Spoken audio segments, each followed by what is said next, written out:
Hello everyone, तो स्वागत है आपका फिर से हमारे एसएससी एजुकेशन आपके इस यूट्यूब चैनल पर। जो कि आज हम क्या करने वाले हैं, चैप्टर 4 क्वाड्रेटिक इक्वेशंस की एक्सरसाइज 4.2 का पार्ट 2 होने वाला है ना। क्योंकि हम पार्ट 1 में क्वेश्चन नंबर 1 के जितने भी पार्ट थे, जितने भी क्वेश्चन थे, हम सब कर चुके हैं। अब हम क्वेश्चन नंबर जो रह गए हैं, है ना, अब हम उनको लगाने की कोशिश करते हैं।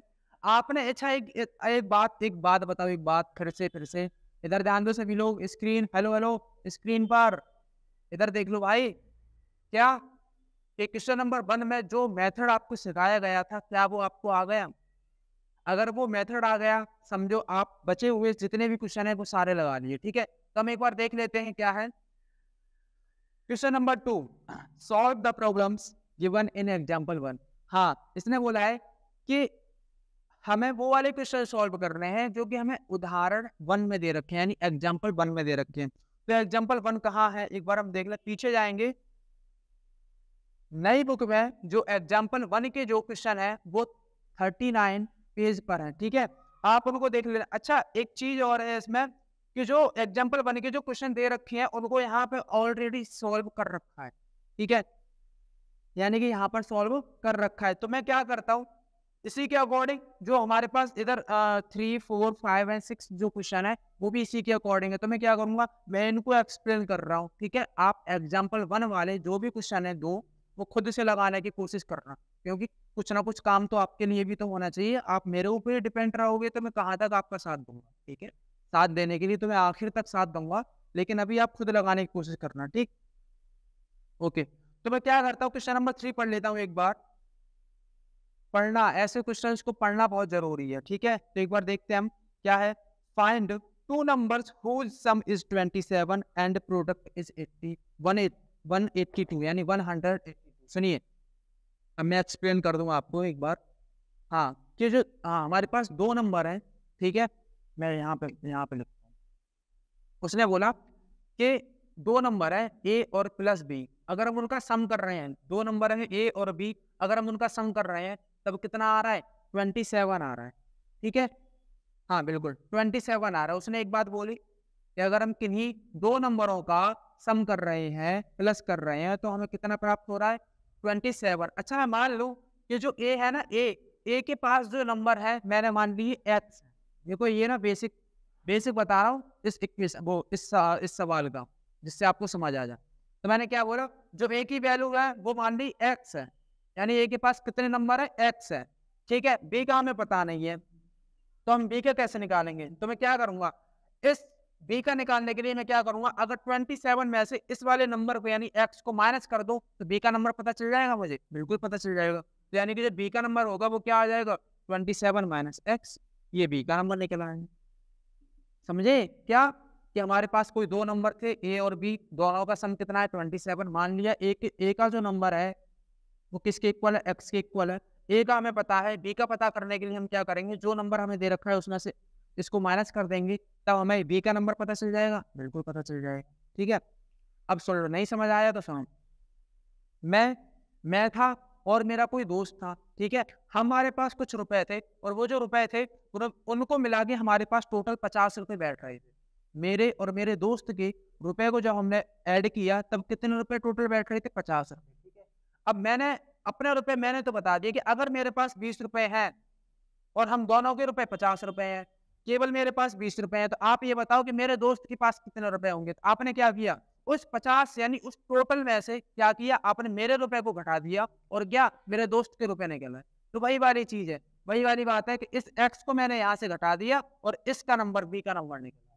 तो मैं मान लूंगा, क्या मानूंगा यहाँ, कि लेट क्वेश्चन नंबर 3 का हम आंसर देख रहे हैं। देखो सभी लोग ध्यान से, क्वेश्चन नंबर 3 का हम आंसर देख रहे हैं। दो नंबर है ना, तो मैंने मान लिया कि let the one number is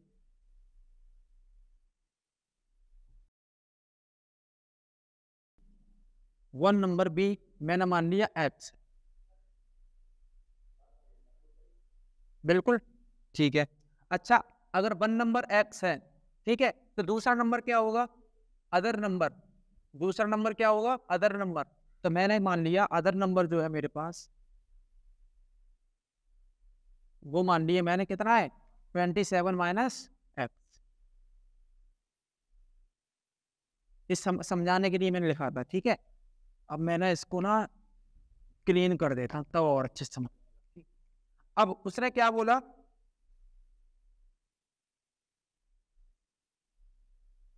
अच्छा एक बार सवाल को पढ़ लेता हूँ कि अच्छा उसके पास ना कोई दो नंबर है जो क्या आता है 27 आता है, ठीक है, दो नंबर है, ठीक 27 आता है, ओके। अब उसने बोला है कि अगर मैं इन दोनों नंबरों को प्रोडक्ट करा दूं तो किसके इक्वल होता है 100 टू 182 के इक्वल होता है। तो मैं अकॉर्डिंग टू क्वेश्चन यह लिख दूंगा कि क्या, अगर मैं इन दोनों नंबरों का आपस में क्या करा दूं 27 माइनस एक्स क्या करा दूं, मल्टीप्लाई करा दूं, यानी प्रोडक्ट करा दूं, तो किसके इक्वल आता है 182 के इक्वल आता है। कर लेंगे आराम से। तो क्या इधर x में मल्टीप्लाई करो कितना आ जाएगा 27x, इसका x में मल्टीप्लाई करो कितना आ जाएगा माइनस का एक्स स्क्वायर, इधर क्या आ जाएगा 182। अब इसको क्रम से लिखना है। क्रम से कैसे लिख सकते हैं, एक काम करो, इनको उठाओ उधर ले जाओ। तो यहाँ अगर ये उधर जाएंगे, इस एक्स स्क्वायर उधर जाएगा तो ये प्लस का एक्स स्क्वायर हो जाएगा, इधर ये प्लस का है उधर जाएगा तो माइनस का 27x हो जाएगा, और ये इधर ऑलरेडी किसका है प्लस का है, ठीक है, और ये इधर क्या आ जाएगा 0। ठीक, अब इमेजिन करो, अब ये क्या बनेगी, एक सिंपल क्वाड्रेटिक इक्वेशन बन गई, ठीक है। और इस सिंपल क्वाड्रेटिक इक्वेशंस के लिए जब इससे पहले जो हमने बन वाले जो क्वेश्चन लगाए थे उसमें आपको कौन सा मेथड सिखाया गया था, split the middle term method. अब हम बड़े आसानी से यहाँ लगा देंगे, कैसे 108, हाँ ये देखो एक्स स्क्वायर का कोफिशिएंट तो 1 होगा, और 1 का जब हम मल्टीप्लाई इसके साथ करेंगे तो 182 आएगा। हम क्या करेंगे यहाँ 182 के मल्टीपल प्राइम फैक्टर कर लेंगे, और जो प्राइम फैक्टर यानी फैक्टर आए उनके जरिए हमें क्या देखना है, ये 27 आ जाए। तो कैसे, तो यहाँ हमें देखना है 2 से काटो, 2 9 जा 18 है ना, 2 1 जा 2, ओके। अब किससे कट जाएगा, ये 3 से काटने की कोशिश करेंगे, 3 से नहीं कटेगा, किससे कट सकता है, किससे कट सकता है 7 से कट सकता है क्या, 7 बन जा 7, और कितना रह जाएगा 2 रह जाएगा, और ठीक है ओके। तो यहाँ रह जाएगा 7 बन जा 7, 9 से 7 गया 2 रह गया, और 7 3 जा 27, तो 21, और 13 बन जा 30, ठीक है। तो ये हमारे पास फैक्टर आ गए 2 7 और 30। अब हमें इन फैक्टरों के अकॉर्डिंग क्या लेके आना है, इस 27 को लेके आना है, यानी इस 27 को हमें तोड़ के लिखना है, कौन से नंबरों से, इन नंबरों से। तो कैसे कर सकते हैं, देखो 13 2 जा 26 हो जाएगा, 26 में से तो कोई नंबर ही नहीं बन रहा है, कैसे 2 7 जा कितना हो जाएगा, 2 7 जा हो जाएगा 14, अगर हम 14 और प्लस अगर हम 13 कर दें तब कितना आ जाएगा 27 आ जाएगा। अरे वाह, बड़े आसानी से हमें मिल गया, ठीक। देखो मैं एक बार और बता दूंगा आपको, मैंने क्या किया, हमें क्वेश्चन दे रखा था कि फाइंड 2 नंबर, यानी हमें कोई 2 नंबर पता करने हैं, ठीक है। कि 2 नंबर वो कौन कौन से हैं जिनका जो सम है, जो ऐड है वो किसके इक्वल है 27। तो मैंने क्या माना, जो 1 नंबर है वो मैंने x मान लिया, और जो दूसरा नंबर है वो मैंने क्या मान लिया 27 माइनस एक्स, ठीक ओके। अब इनका और इनका मैंने क्या कर दिया, आपस में प्रोडक्ट करा दिया, और एक किसके इक्वल हो रहा है 182 के इक्वल हो रहा है, ठीक है, बिल्कुल ठीक है।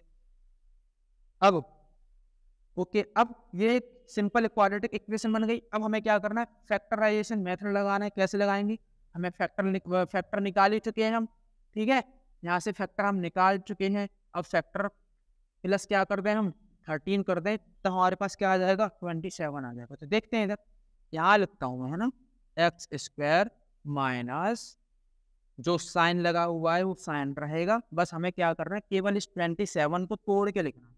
क्या क्या देखा था हमने कि 14 प्लस क्या कर रहे हैं 13 कर रहे हैं, और साथ में क्या चल रहा था x, और प्लस में 182 इज इक्वल टू 0, ओके। ध्यान दीजिए इधर, इधर देखेंगे हम एक्स स्क्वायर। अब वेरिएबल का सबसे पहले हमें अंदर मल्टीप्लाई कराना है, ये साइन ऐसा ही रहेगा, तो 14x प्लस 13x, ओके, और प्लस में हो जाएगा 182 इज इक्वल टू 0। अब हमें साइन का अंदर मल्टीप्लाई कराना है, एक्स स्क्वायर माइनस का 14x और माइनस का 13x और प्लस का 182 इज इक्वल टू 0।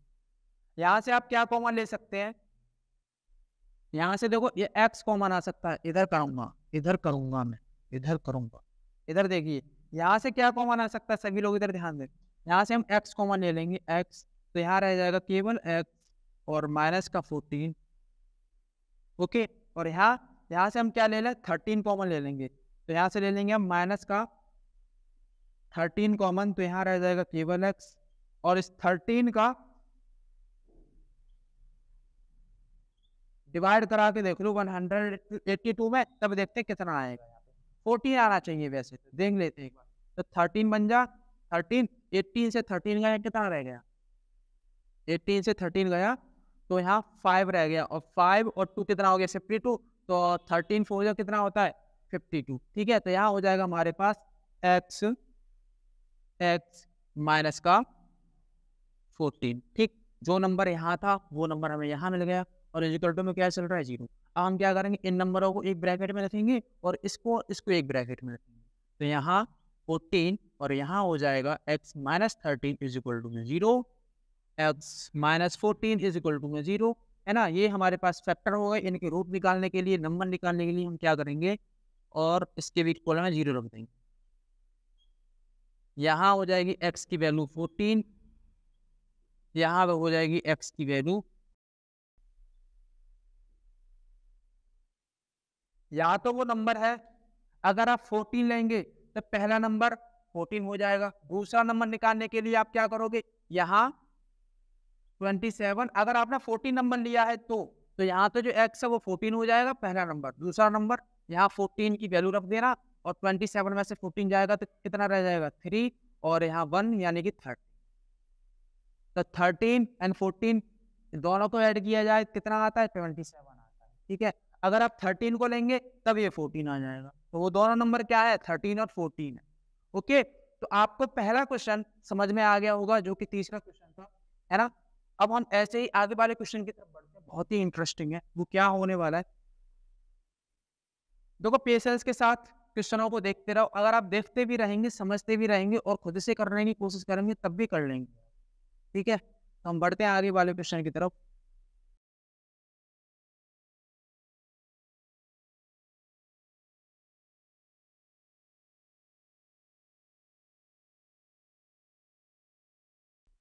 आगे वाला क्वेश्चन एक बार देख लेते हैं हम। Find two consecutive positive integer sum of which square is 365। पहली चीज इसमें क्या क्या बोला गया है हमसे, पहले तो ये बताओ, इसमें बोला गया है कंजुगेटिव पॉजिटिव इंटीजर्स क्या होते हैं। तो मैं आपसे पूछूं, बताओ कंजुगेटिव नंबर क्या होते हैं। शायद मैंने ना ये बताया है, शायद तीसरे चैप्टर में, शायद 4.1 में बताया है मैंने कंजुगेटिव नंबर क्या होते हैं। तो मैं एक बार आपको बता देता हूँ। अगर मेरे पास हमें कोई कांस्टेंट नंबर दे रखे हैं, 1 है, 2 है, 3 है, 4 है, ठीक, मैंने मान लिया कुछ ये है, चल रहे हैं, ठीक है, 1 2 3 4। अब मैंने क्या किया, केवल 1 को उठाया और 2 को उठाया, तो मुझे केवल ना इतना पता है कि 1 है मेरे पास, ठीक, 2 पता नहीं है। तो मैंने क्या किया, मैंने इस 1 में, मेरे पास केवल 1 है और क्या है 2 है, ठीक, वो मैंने लिख लिया। अगर मुझे जैसे 1 के आगे वाला नंबर क्या होता है 2 होता है, अगर मैं इस आगे वाले नंबर को प्राप्त करना चाहूँ तो क्या हुआ होगा, जो 1 था मेरे पास, इस 1 में क्या प्लस हुआ होगा पर, तभी तो ये 2 आया है। ऐसे ही अब मैं क्या ले लूँ, 2 ले लूँ, और अब मैं 3 ले लूँ, तो 2 तो मेरे पास ऑलरेडी है। इस 3 में क्या एक्सप्रेशन लगे होंगे, क्या लगे होंगे कि 2 वाले नंबर में हमने प्लस किया होगा 1 को, तभी तो 3 आया होगा। ऐसे ही 3 में और 4 में क्या, 3 तो मेरे पास है, 4 को प्राप्त करने के लिए क्या किया होगा कि 3 प्लस 1 किया होगा, तभी तो 4 आया होगा। तो कंजुगेटिव नंबर वो होते हैं, अगर आपको एक नंबर पता है और अगला नंबर आपको प्राप्त करना है, तो उस वाले नंबर में आप 1 को ऐड कर दो, अगला वाला नंबर आ जाएगा, तो वो उसको बोलते हैं कंजुगेटिव नंबर। ठीक है, तो कितने नंबर की बात हो रही है यहाँ, 2 कंजुगेटिव पॉजिटिव इंटीजर्स की बात हो रही है। तो मैं क्या करूंगा, यहाँ मान लो question number 4, let 2 consecutive positive integers are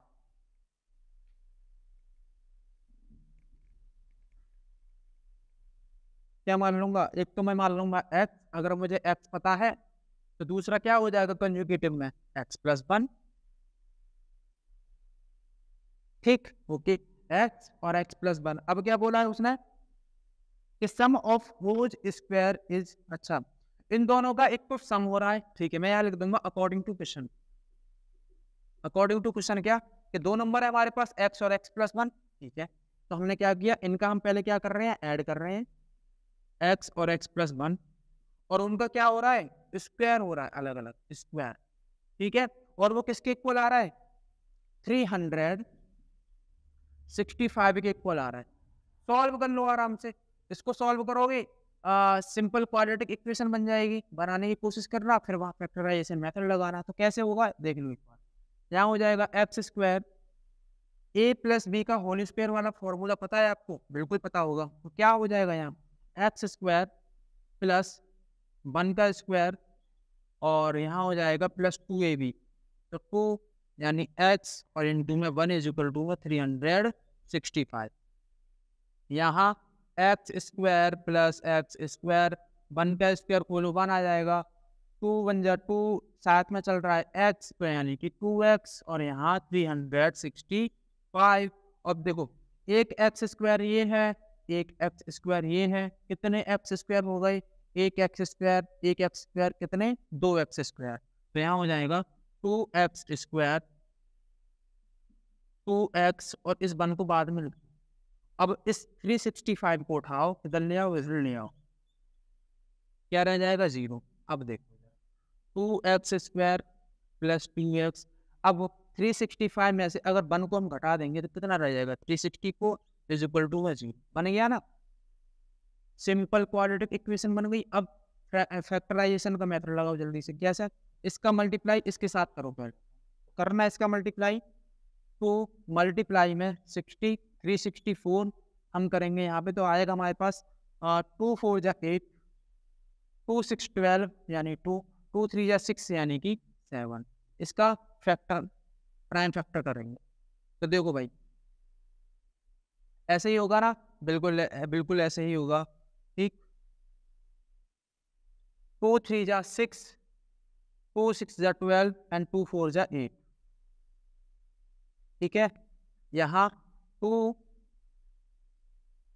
अच्छा एक चीज ना और हो सकती थी यहाँ पे, क्या, अगर हम 2 को कॉमन ले लें तो ये और थोड़ा आसान नहीं हो जाएगा, बिल्कुल हो जाएगा, यहाँ से भी 2 कॉमन आ जाएगा, यहाँ से भी 2 कॉमन आ जाएगा, और यहाँ से भी 2 कॉमन आ जाएगा, है ना। तो एक काम करता हूँ, अभी नहीं करता मैं इसकी प्राइम फैक्टर, पहले ना कॉमन ले लेता हूँ थोड़ा और, क्योंकि लंबा हो जाता है ना, सही है, मुझे सॉल्व करने की एक नई ट्रिक मिल गई। अब मैं क्या करूंगा, यहाँ से 2 को कॉमन ले लेता हूँ, तो मैंने यहाँ से अगर 2 को कॉमन लिया तो यहाँ क्या रह गया, ये वाले 2 आ गए, तो यहाँ x², ये वाला भी 2 आ गया, तो यहाँ x, अब यहाँ से 2 अगर आगे जाएगा तो देखो कॉमन लेने का मतलब होता है कि जहां से हम कॉमन ले रहे हैं तो उसमें उतने का डिवाइड करा रहे हैं, ठीक, यहाँ मैंने 2 का डिवाइड कराया होगा तो 2 से 2 खत्म हो गया होगा, तभी तो x² रह गया होगा। यहाँ जब मैंने 2 कॉमन लिया होगा यानी 2 का डिवाइड कराया होगा तो 2 से 2 खत्म रह गया हो गया होगा, तो यहाँ x ही तो रह गया होगा, समझे आप। कॉमन लेने का मतलब होता है कि जहां से आप कॉमन ले रहे हैं और जितना कॉमन ले रहे हैं उतने का डिवाइड करा रहे हैं आप उसी नंबर, ठीक है, तो यहाँ 2 है, यहाँ भी 2 है, तो यहाँ अगर हम 2 को कॉमन लेंगे तो 2 1 जा 2, 16 हो गया, 2 8 जा 16, और 2 2 जा 4, तो ये बन गई हमारे पास कुछ ऐसी इक्वेशन। अब देखो एक और चीज, ये 2 अगर पूरे ब्रैकेट के साथ देखा जाए तो किसमें है, मल्टीप्लाई में, डिवाइड मल्टीप्लाई में।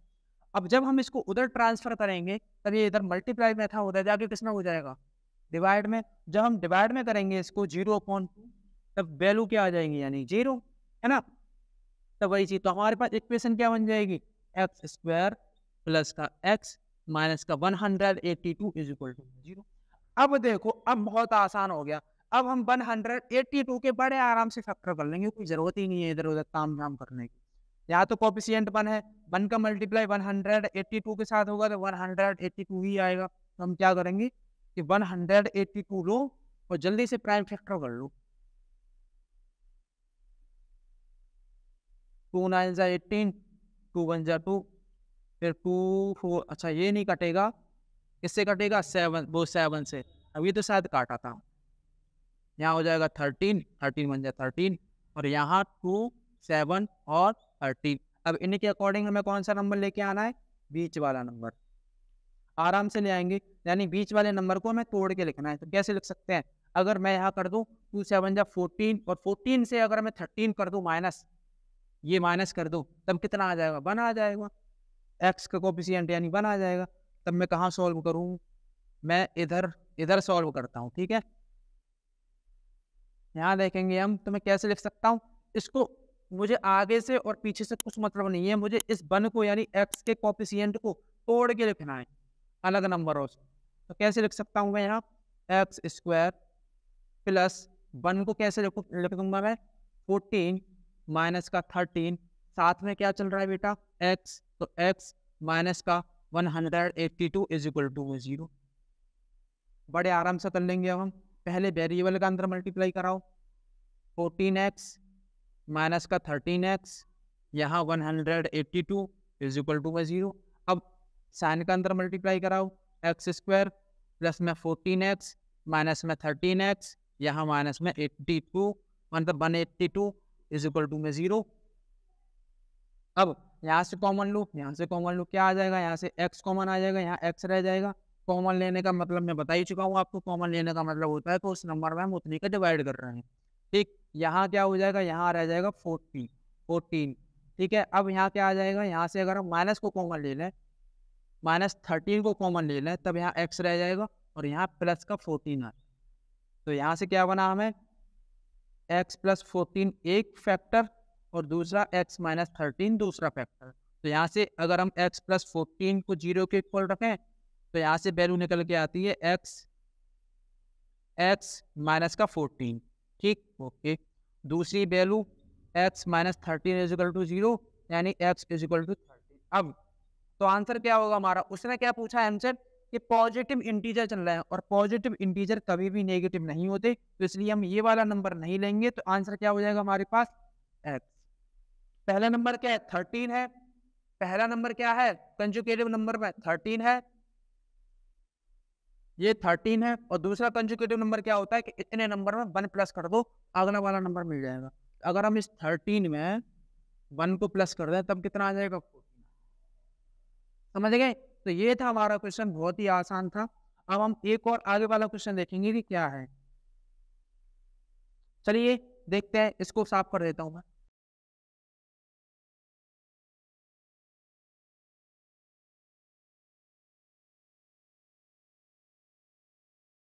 एक बार हम क्वेश्चन 5 को पढ़ लेते हैं। देखो, जो हमने एग्जाम्पल क्वेश्चन नंबर 2 था, उसमें एग्जाम्पल बन करने के लिए बोल रहा था। ठीक है, जो क्वेश्चन रह गए हैं ना, वो इन्हीं के अकॉर्डिंग है, तो आप लगाने की कोशिश करना, छोड़ना मत होना, बहुत अच्छे क्वेश्चन है। तो 5, क्वेश्चन नंबर 5 क्या कह रहा है हमसे कि the altitude of A right triangle is 7 centimetre less than it's base. Okay, if the hypotenuse is 13 centimetre, find the other two sides. Okay, देखो सुन लो एक बात, क्या बोल रहा है, हमारे पास एक राइट ट्राइंगल है। ठीक है, यानी राइट एंगल ट्राइंगल है।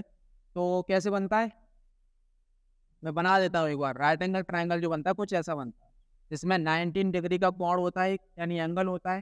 ठीक है, और एक परपेंडिकुलर यानी कि अल्टीट्यूड होता है, दूसरा क्या होता है, बेस होता है, और तीसरी जो लाइन होती है वो हमारे पास क्या होती है, हाइपोटेन्यूज होती है, कुछ ऐसी।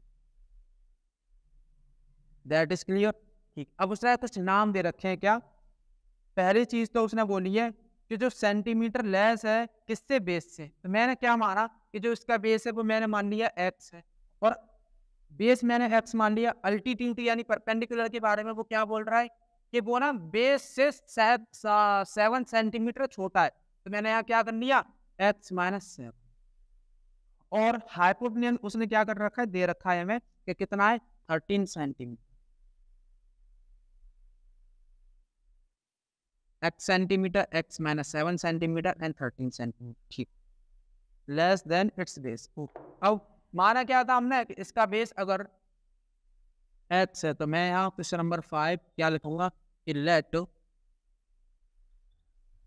The base of right triangle क्या मान लिया मैंने, x, ठीक है। जब बेस x मान लिया तो अल्टीट्यूड क्या हो जाएगा इसका, अल्टीट्यूड हो जाएगा इसका x माइनस 7, ठीक, ओके। अब हाइपोटेन्यूज तो हमें दे रखा है, ठीक है, हमें अल्टीट्यूड पता है यानी परपेंडिकुलर पता है, बेस पता है, हाइपोटेन्यूज पता है। तब एक चीज बताओ कि जब हमारे पास कोई राइट एंगल ट्राइंगल होता है तो एक ना आपने एक पाइथागोरस थ्योरम पढ़ी होगी। पाइथागोरस थ्योरम पता है क्या होता है, कि जो हाइपोटेन्यूज का जो स्क्वायर है वो दो इक्वल होता है किसके, बेस के स्क्वायर के प्लस परपेंडिकुलर यानी अल्टीट्यूड के स्क्वायर के। तो मैं लिख देता हूँ यहाँ पर कि जो यानी पाइथागोरस थ्योरम लगाएंगे हम, ठीक है। तो मैं यहाँ लिख देता हूँ पाइथागोरस थ्योरम, ठीक, ओके। अब पाइथागोरस थ्योरम को मैं एक बार लिख लेता हूँ। क्या होता है, हाइपोटेन्यूज का स्क्वायर, ठीक है, किसके इक्वल होता है, बेस के स्क्वायर के प्लस परपेंडिकुलर के स्क्वायर, या फिर अल्टीट्यूड लो, अल्टीट्यूड दिया हुआ अल्टीट्यूड लिखो, अल्टीट्यूड के स्क्वायर के, ठीक है। आराम से लगाने की कोशिश करेंगे। हाइपोटेन्यूज क्या दे रखा है हमें, 13, तो 13 का स्क्वायर, बेस क्या दे रखा है हमें, बेस एक्स का स्क्वायर प्लस अल्टीट्यूड क्या दे रखा है हमें, x माइनस 7 का। अब इसको सॉल्व करोगे आप, सिंपल क्वाड्रेटिक इक्वेशन बन जाएगी। देखो कैसे, 13 13 का कितना होता है, शायद 169 होता है। मैं एक बार सॉल्व करके देख लेता हूँ। 9 और 13 बन जाए 13 एंड 3 कितना हो जाएगा, हाँ ठीक, ओके, 169 ही होता है। तो ये तो हो जाएगा 169, ठीक है। 169 एक्स का उस स्क्वायर खोलो, एक्स स्क्वायर, इसका अगर हम खोलेंगे तो a माइनस बी का होल स्क्वायर अगर आपको पता है तो बहुत आसान तरीके से खोल लोगी। तो यहाँ हो जाएगा a, तो एक्स स्क्वायर प्लस का 7 7 जा कितना होता है, मैं डायरेक्ट खोल रहा हूँ 49 एंड माइनस का 2ab, यानी ये मान लिया a, ये मान लिया b, तो 2ab यानी 2 7 जा कितना हुआ 14, 14 के साथ x, तो यानी कि 40 आ गया होगा समझ में, ये चीज है। एक्स एक्स स्क्वायर यानी ए का स्क्वायर यानी एक्स स्क्वायर, बी का स्क्वायर यानी कि 7 7 जा 14, 2ab यानी कि ए और बी का मल्टीप्लाई किसके साथ, 2 के साथ। अब यहाँ देखो, यहाँ हो जाएगा 169 इज इक्वल टू में यहाँ एक्स स्क्वायर, ओ सॉरी, अब देखो यहाँ एक और चीज, यहाँ एक एक्स स्क्वायर है और दूसरा एक्स स्क्वायर एक और है, एक दो कितने हो गए, 2x स्क्वायर। तो यहाँ लिख देंगे हम 2x स्क्वायर, इधर ले आओ 14 को, माइनस का 14x और इधर 14। अब एक काम करो, इस 169 को उठाओ उधर ले जाओ, फिर यहाँ रह जाएगा 2x स्क्वायर माइनस का 14x और प्लस का 49 और यहाँ माइनस का 169 इज इक्वल टू रह जाएगा 0। चाहे आप 0 इधर लिख लेते चाहे उधर लिख लेते, बात यहाँ 2x स्क्वायर माइनस का 14x। अब इसको ना 49 घटाओ किस में से, 169 में से, तब कितना रह जाएगा, 49 चला जाएगा तो शायद रह जाएगा 120, ठीक है, कितना रह जाएगा 120, इतना रह गया इज इक्वल टू में 0। अब देखो एक सिंपल क्वाड्रेटिक इक्वेशन बन गई है ना। अब और मैं क्या कर सकता हूँ इसको हल्का करने के लिए, अब मैं 2 और कॉमन ले सकता हूँ। कैसे, सुनो, पहले की तरह यहाँ से अगर मैंने 2 कॉमन लिया तो यहाँ एक्स स्क्वायर रह गया, यहाँ 7x हो जाएगा और यहाँ क्या हो जाएगा 2 6 जा 12 और पीछे 0 है तो 0 इक्वल टू में 0। अब इस 2 को उठाओगे, अगर आप उधर ले जाओगे, इधर मल्टीप्लाई में उधर जाके डिवाइड में होगा तो वैल्यू क्या आ जाएगी 0। तब हमारे पास एक इक्वेशन बन जाएगी, कौन सी, ये वाली, एक्स स्क्वायर माइनस का 7x और माइनस का 60 इज इक्वल टू में 0। अब एक्स स्क्वायर का कोएफिशिएंट 1 है, 1 के साथ मल्टीप्लाई कराओगे 16 का, वो 60 का तो 60 आएगा और 60 के हम प्राइम फैक्टर कर लेते हैं। तो 2 3 जा 6, 2 1 जा 2 एंड 2 5 जा 10 एंड 3 5 जा 15 एंड 5 1 जा 5। तो क्या आ गया 2 2 3 5। अब इन फैक्टर के अकॉर्डिंग हमें क्या लेके आना है, 7 लेके आना है। तो कैसे लेके आएंगे, तो सुनिए, अगर मैं यहाँ कर लूँ क्या 5 कैसे हो सकता है, 2 2 जा 4 और 4 3 जा 12 और 12 में से अगर हम 5 को माइनस कर दें तब 7 आ जाएगा, बिल्कुल ठीक। तो यहाँ अगर हमने इसका मल्टीप्लाई इसके साथ किया, इसका मल्टीप्लाई इसके साथ, यानी 12 आ गया -5। तो अगर अब हम इस 7 को कैसे लिख सकते हैं, 12 - 5 करके लिख सकते हैं। तब यहाँ क्या हो जाएगा, x² माइनस लगा हुआ है, हमें कोई मतलब नहीं है किसी से, हम क्या कर रहे हैं, इस 7 को तोड़ के लिखेंगे। 12 - 5 साथ में x -16 60। अब यहाँ x² माइनस वेरिएबल का अंदर मल्टीप्लाई कराओ, 12x - 5x, यहाँ माइनस का 60 इक्वल टू में 0, यहाँ x² माइनस का 12x minus minus plus 5x minus का 60 इक्वल टू में 0। कॉमन लीजिए जल्दी से, यहाँ x यहाँ हो जाएगा x -12, यहाँ क्या कॉमन ले सकते हो, 5, यानी +5, यहाँ x हो जाएगा और 5 बन जा 5 और 5 2 जा 10 लीजिए। हमारे पास अब फैक्टर आ जाएंगे, x -12, दूसरा आ जाएगा x +5 इक्वल टू में 0। अब जो हमारे पास रूट बनेंगे वो क्या होंगे, एक तो हो जाएगा x इक्वल टू 12, दूसरा क्या हो जाएगा x +5 इक्वल टू में 0, x इक्वल टू -5। तो समझे आप कौन कौन से रूट मिले हमें, एक तो 12 और एक -5। अब एक और चीज मैं वो आपको बताऊं कि कभी भी जो हमारी लाइनें होती हैं वो कभी भी माइनस में नहीं होती हैं, ठीक है। राइट एंगल ट्राइंगल की जो लाइनें होंगी कभी भी माइनस में नहीं होंगी, तो यानी कि ये हम नहीं लेंगे, क्या लेंगे, ये x इक्वल टू 12। तो अब बेस की वैल्यू कितनी निकल आई, 12, और जब ये 12 है, अगर हम 12 में से 7 को माइनस कर दें तब कितना आ जाएगा, 5। तो यानी इसका जो परपेंडिकुलर होगा वो कितना होगा, 5, यानी ये 12, ये 5 और ये 13। ठीक, बड़े आराम से हमने निकाल लिया। अब हमारे पास एक लास्ट सवाल रह गया है जो बिल्कुल एग्जाम्पल 1 में दिए हुए क्वेश्चन की तरह, ठीक है। तो मैं एक बार सॉल्व करने की कोशिश करता हूँ, बिगाड़ दूं जब तक वो।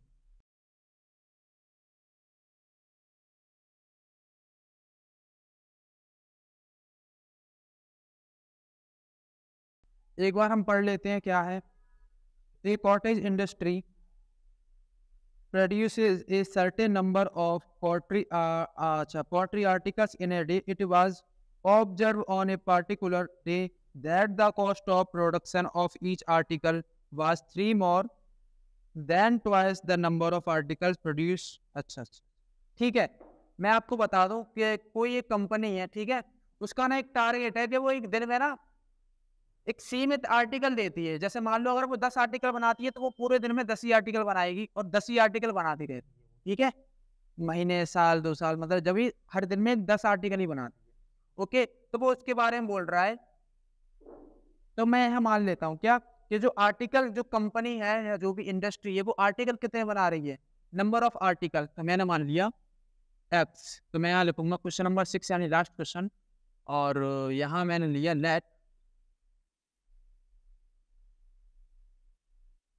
let the number of article